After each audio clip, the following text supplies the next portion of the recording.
Hello, everybody. Scott Golden with the Pro Wrestling Logic YouTube channel here, and we close 1980 and head into 1981 with our next episode in the All Star Wrestling series. Here, this is the December 27th, 1980 edition.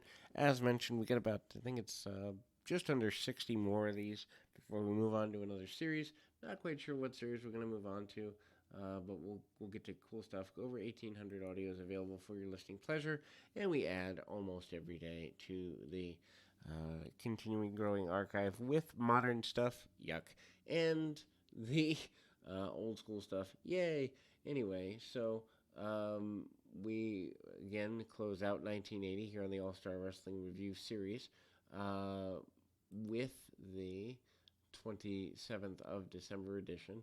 1980 has been a very interesting year. You can see the building blocks, at least to me, you can, of the McMahon, Vincent Kennedy McMahon takeover that comes in the weeks and months to come. Vince McMahon and Pat Patterson hosting the show. St. Jones returning and defeating the Black Demon 7:31 with a swinging neckbreaker. In the weeks and months to come, we also see Jones take a more prominent role vocally, and he actually cuts a promo in a couple of weeks here. But here, I mean, SD Jones been a tag team guy primarily, although doing some enhancement work, uh, or a good bit of it actually as a singles guy. But he's here through the end of the 80s. I mean, he's a pretty major guy. Anyway, go behind switches, arm bars, arm locks, and the like, sit outs by the by Jones, and kind of sort of, sitting down with him a little bit, and ultimately, um, head scissors take over. Very basic things rolls through, and knowing exactly where that is, and Black Demon is in kind of a full body suit and a mask, so he's just an interesting guy to kind of look at, take a peek at, and see what's where and what's there. And so,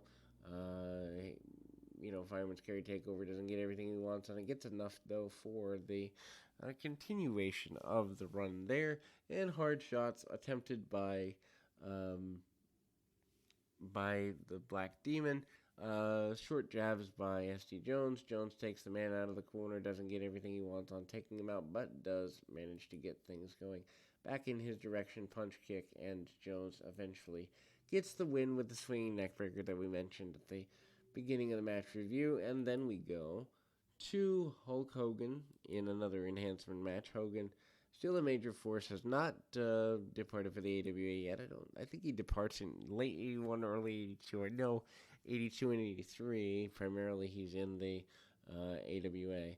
But Hulk Hogan is kind of interrupted. Jim Duggan, yes, Hacksaw Jim Duggan, yes, that guy, in an enhancement match here, rare in 1980, against Hulk Hogan.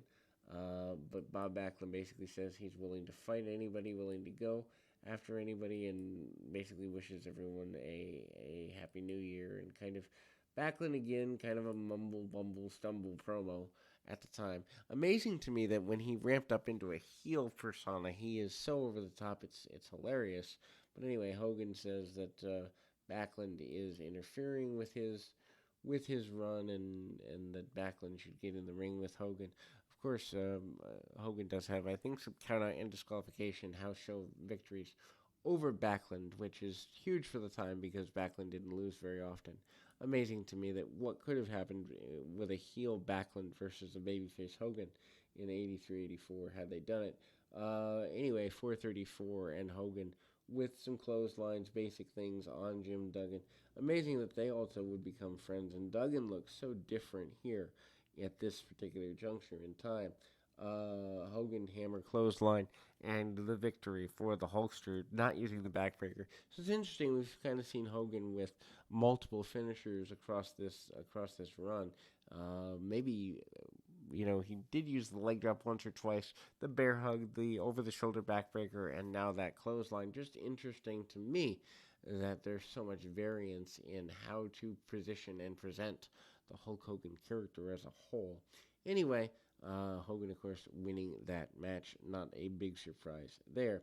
We move on to Sergeant Slaughter with the Grand Wizard defeating Rick McGraw 9:37 with an elbow drop off the top rope after the bout. McGraw avoids the Cobra Clutch being applied.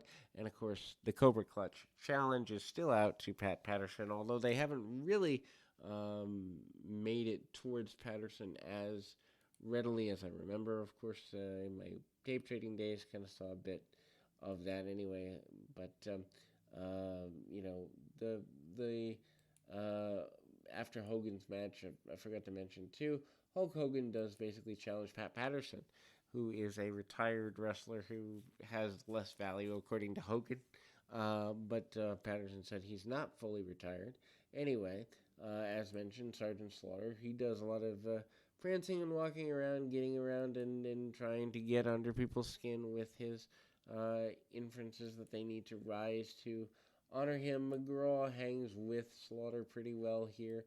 McGraw, a singles guy that they gave a pretty heavy push to in the first 4 to 6 months of his deal, and then he's kind of descended down as we close 1980 into a more enhancement role or level above enhancement role. Interesting how that happens on television, and you know everyone can't be a star anyway. Slaughter actually climbs above or onto the top rope and threatened to leap to the outside of the ring. Obviously, that doesn't happen.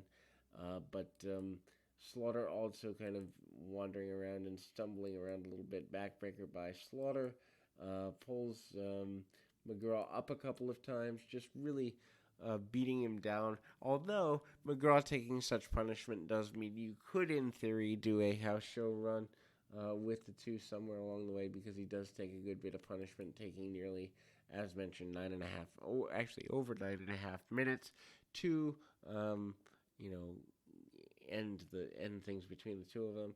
A flopping elbow drop from the top rope is a win for Slaughter, and ultimately leading to the next in series of runs here. You've got the Moondogs in an enhancement match again, and I mean, they've got maybe about 8 or 9 minutes left of television time. Captain Lou Albano alongside them, and obviously the Moondogs haven't really been positioned on television as major threats yet, although they are consistent threats, so maybe not as major as they'd like to be. But punch kick, lots of basics from the Moondogs, choking, lots of illegal tactics, foot across the throat, all sorts of things, leading the Moondogs in the direction they want to go. And ultimately, we kind of get, Captain Lou Albano promising that they are going to be tag team champions in the future. That's ultimately a pretty big thing there. Then again, Fred Blassie is here, and he brings out Stan Hansen. Hansen, obviously a very intense guy. Punch, kick, knees to the side of the head, and basic maneuvers, body slams and the like. Backbreaker, kind of slugging the guy around like a sack of wet laundry. And again, Stan Hansen takes a good bit of joy, it appears, in putting his opponent into compromising positions, and eventually hits the lariat, gets the win, and away we go. Stan Hansen, a guy who, again, did break the neck of Bruno Sammartino, and that's a pretty major deal, and certainly he was a major force in the WWF at the time. Odd that he never really got a major run with, like an Intercontinental Championship or something like that. Anyway, till next time, keep your feet on the ground and your mind in the moment. Till next time, everybody.